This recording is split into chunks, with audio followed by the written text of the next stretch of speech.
नक्श, क्या बात है, स्पोर्ट्स कार। लगता है कि तुम्हारी लाइफ काफी बदल गई है। करोड़ों रुपए की स्पोर्ट्स कार चला रहे हो। ये बोलते हुए मैम्बो अंकल का ध्यान प्राची की ओर गया। ओह, मुझे लगा कि तुम अमीर हो गए, लेकिन तुमने तो अपने लिए एक अमीर लड़की ढूंढ ली। वैसे लड़की बहुत ही खूबसूरत है। नाम क्या है? तुम्हें उसका नाम जानकर क्या करना है? ओ भाई, अपना काम करो ना। नक्श, तुम्हें मेरे सामने दिखावा करने की जरूरत नहीं है। मैं देखकर ही समझ जाता हूं कि चल क्या रहा है।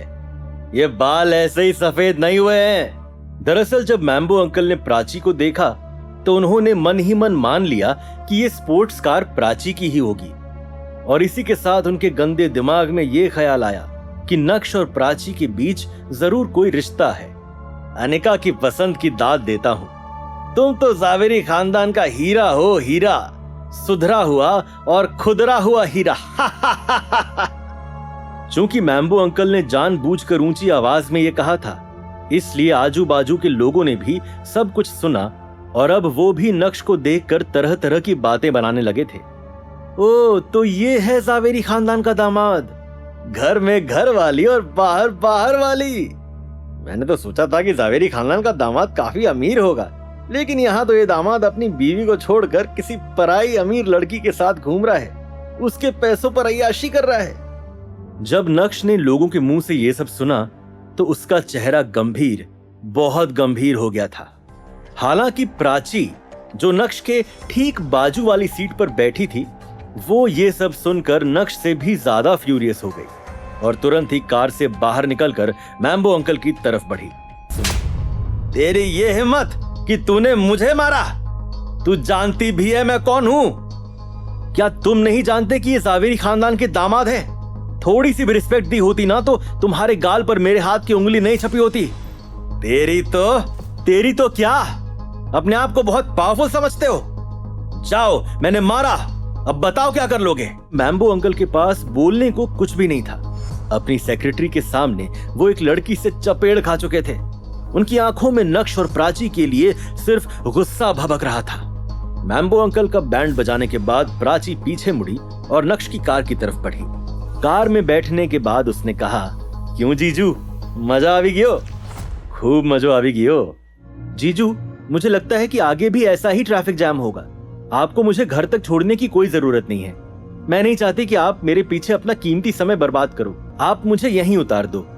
ठीक है, ध्यान से जाना। आज चित्रा ने जिस तरह से नक्श के साथ बिहेव किया, उसे ध्यान में रखते हुए नक्श का वापस से घर जाने का मन नहीं कर रहा था। नक्श ने अपनी कार को भानुशाली ग्रुप के ऑफिस की तरफ मोड़ दिया था।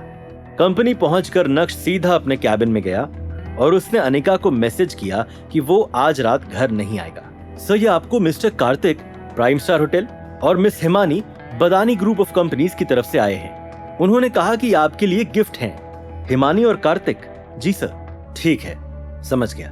तुम जाओ और अपना काम करो।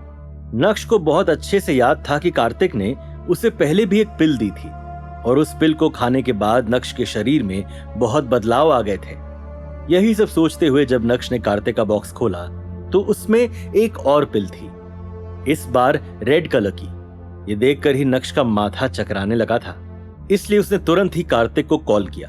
कार्तिक, क्या तू अभी बिजी है? नहीं भाई, बिल्कुल भी नहीं। बोलना, क्या बात है? तूने इस बार भी एक नई पिल भेज दी। ये तो बता दे कि ये पिल मेरे किस काम की है, क्या असर करेगी ये?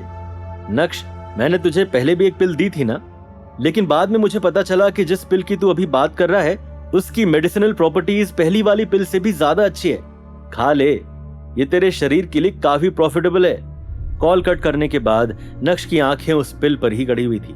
नक्श ने उस रेड पिल को उठाया और सीधा अपने मुंह में ले लिया। अगले ही पल अचानक से नक्श को लगने लगा जैसे उसका पूरा शरीर आग की लपटों में जल रहा है। कुछ ही सेकंड्स में नक्श की आंखें बंद हो गई और वो बेहोश हो गया। आधे घंटे बाद जब नक्श को होश आया तो, कार्तिक, इस बार तुम्हें जिसने भी वो पिल दी उसने तुम्हें बेवकूफ नहीं बनाया। शायद ये असली पिल थी। हेलो हेलो हेलो, क्या मेरी बात नक्श से हो रही है? कौन बोल रहा है? मेरा नाम जूली देसाई है। हम होटल प्राइम स्टार में पहले भी मिल चुके हैं। ओह, मिस जूली, बताइए, आपने मुझे कैसे याद किया? मैं बस ये पूछना चाहती थी कि उस दिन कल्याणी मैडम के बर्थडे पर वो एंटीक तलवार तुमने ही दी थी? हाँ, क्यों? क्या वो तलवार अभी भी तुम्हारे पास है? वो तलवार तो किसी काम की नहीं है। क्या तुम्हें उस तलवार में इंटरेस्ट है? नक्श, शायद जावेरी खानदान के लोगों को उस बारे में कुछ पता नहीं है, लेकिन इसका मतलब ये नहीं है कि सभी लोग बेवकूफ हैं। मैं यकीन के साथ कह सकती हूँ कि तुम्हारे पास जो तलवार है वो राजा वीरभद्र सिंह की है, जो 11th सेंचुरी में राज किया करते थे। अच्छा, ठीक है, तो तुम्हें आखिर मुझसे क्या चाहिए? परेशान मत हो, मुझे तुमसे वो तलवार नहीं चाहिए। मुझे तो बस उस तलवार की कुछ फोटोज लेनी है। एक बार उस तलवार को अपने हाथों में लेकर देखना चाहती हूँ। अच्छा, तो ये सब तुम्हें कब करना है? रियली? अगर तुम अभी फ्री हो तो तुम मेरे एंटीक स्टोर आ सकते हो। मैं तुम्हें एड्रेस भेज देती हूँ। मैं तुम्हारा यही इंतजार करूंगी। कौन थी ये जूली? क्या मिस जूली और नक्श के बीच होगा कुछ ऐसा जो बदल देगा अनिका की जिंदगी? कब और कैसे शुरू होगा नक्श पर रेड पिल का असर? क्या होगी मैम्बो अंकल की अगली चाल? कैसे लेगा वो अपनी बेइज्जती का बदला?